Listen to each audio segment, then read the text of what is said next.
Welcome. This is Leaders with Leverage, and I'm Susie. I'm so glad you're here. This is an episode that's solo, so I'm just going to be talking quickly, not very long, about negotiation as I always do, but I want to talk about the emotions around negotiation. Okay, I'm going to dispel any disbelief in this.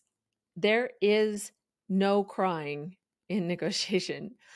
There is, meaning there is always emotion with negotiation, especially if it's high stakes. And as we know, high stakes situations are the ones that are common to most people that make people nervous, like asking for more money, asking for a promotion, those things that just are difficult to do. But high stakes can be anything that's really important to us.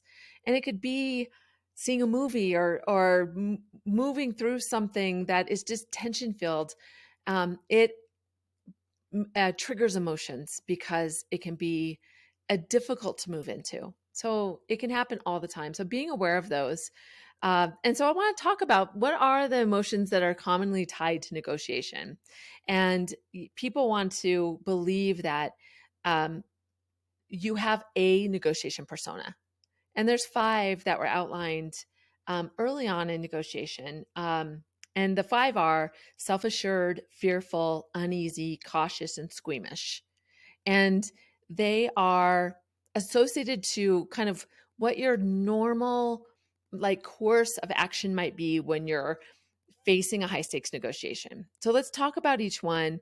And I want you to think about which one you might fall into, but also the fact that because every situation is different, you may have a few of these that feel that feeling at the beginning of a negotiation. They could change over time as we negotiate with ourselves. So being aware of your normal tendency can help you prepare in the right way to move through something that's high stakes to you. So I'm going to talk about each one. So self-assured is somebody that they seize an opportunity because they look at a negotiation as being mutually beneficial and they see the process as fun. I know these people, Dan is one of these people. He loves negotiation. He almost loves the tension of it. He's very okay with awkward silence. He's very okay with saying something that makes people really uneasy, triggered.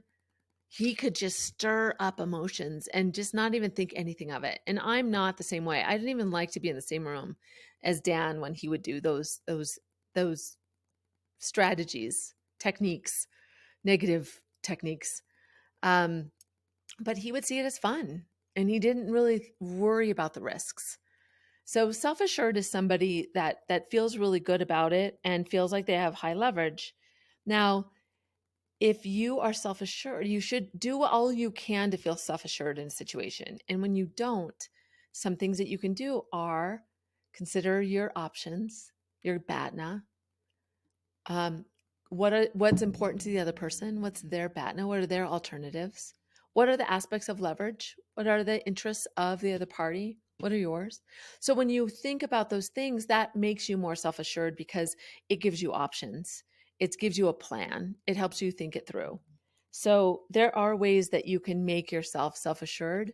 But in this context, self-assured is like that person that always feels that way, that just kind of says, if I had to say what kind of negotiator I am, I'm self-assured. That would be Dan. So think about that for you. And maybe think about which negotiation, because maybe you say, if I'm going to go for a car, I am self-assured because I do my homework. I have nothing to lose. I don't have a relationship with that person. But when I'm advocating for myself, or if I'm facing a difficult conversation, self-assured is not me. The second one is fearful. Just the whole process stresses you out. And I definitely have times where I am very full of fear, especially if it's somebody that I'm talking to that isn't expecting me to ask for something that's kind of above and beyond, or if I anticipate that they're going to have a negative reaction, and not even like a negative, I almost would rather them be, no, I don't want to do this. But it's more like I don't know if they really feel good about it or not. And that's almost worse than if they would just be totally honest and go, no, that's way too expensive for me. But fearful is something that I think about.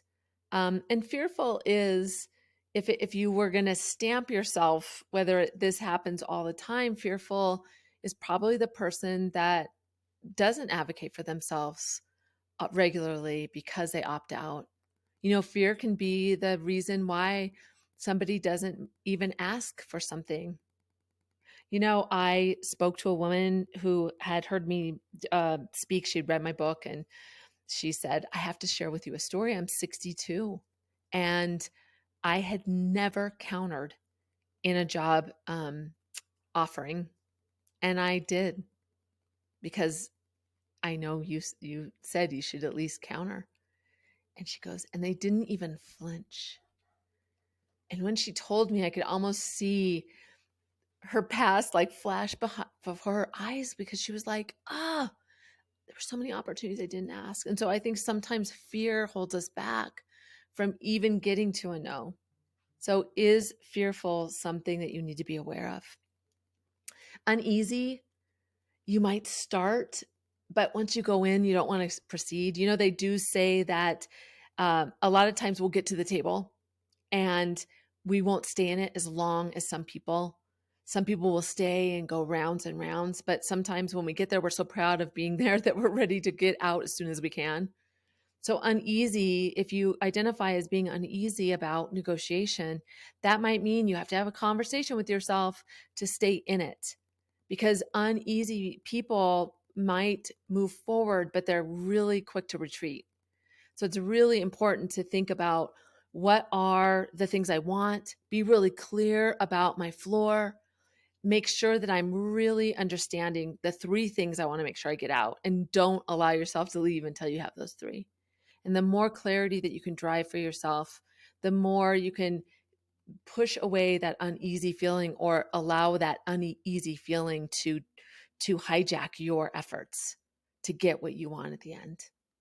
And honestly, this happens to me. I'll go in and I'll just have such a great rapport with the other person. I'll just kind of think, oh, I'm not going to go for that third thing that was so important to me. And I'm so mad at myself, because it's not always hard to just ask for that other thing. And it might be really easy for them to say yes. So feeling uneasy may just happen for you, and it's not in the situation that you need to retreat from that. So if you identify as uneasy, those are some of the things to consider.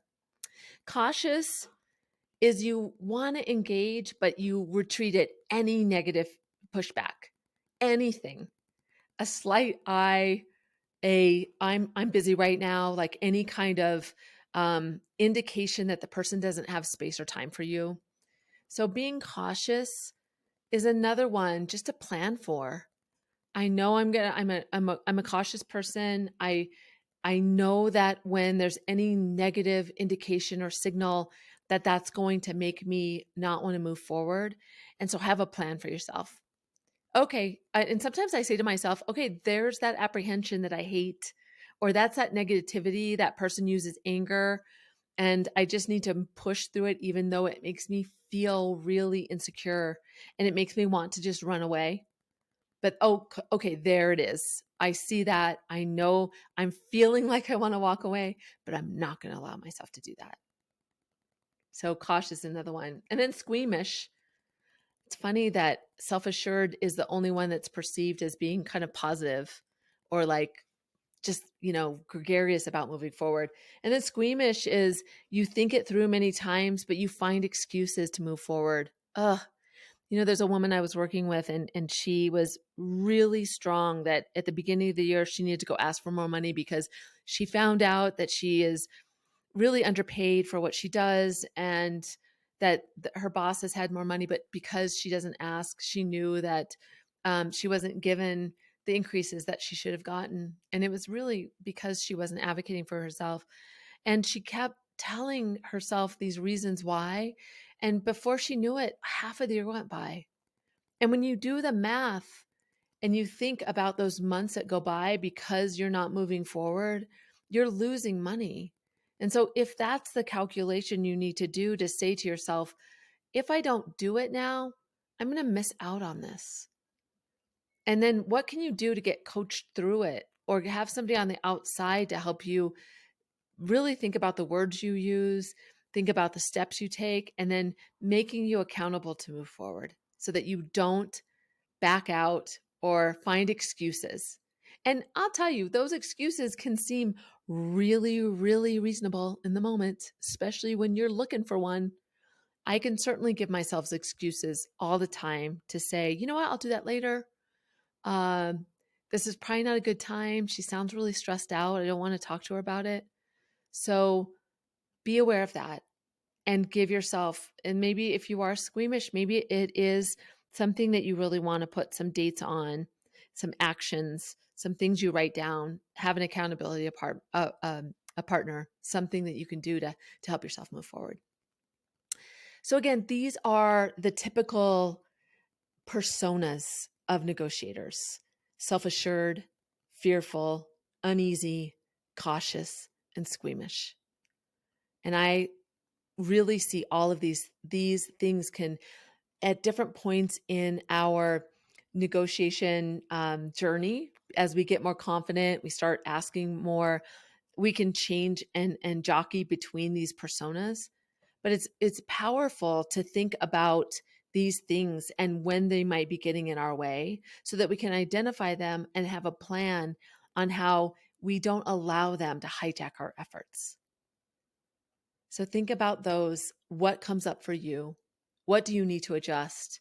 So next time, here's your action. Next time you're going into a difficult conversation, one that just makes you a little bit uneasy, ask yourself how you're feeling. And if you're feeling self-assured, make sure that you're moving forward with all the facts. You're not, you're coming from a place of objectivity. If you're fearful, um, identify that it's gonna be hard for you to move forward, but what are you gonna need to not stress yourself out, but understand that you need to move forward. When you're uneasy, how are you gonna continue to push yourself through so that you go all the way to the end and get what you need? When you're cautious and you retreat out of negativity, how are you gonna identify that and go, I see that, I'm still gonna move forward? And then squeamish, what are those excuses that might be getting into your head, that chatter that we give so much attention to? And how do we silence that or turn it down so that we'll have the ability and the strength to move forward? So thanks for joining me today. I hope that was helpful. I hope you found something that you can apply today in your next conversation. I really encourage you to do that, because the only way to get more comfortable with negotiation is to try it every day. And it's applicable in everything we do. We all know it. Why not do it with more intention? If you think somebody needed to hear this, feel free to share this episode with them. I'd love to hear what's on your mind. I'm on LinkedIn. Feel free to reach out to me, DM me, ask me a question you want me to cover. But thanks for being here. I appreciate you so much. And until next time, I'm Susie, and this was Leaders with Leverage.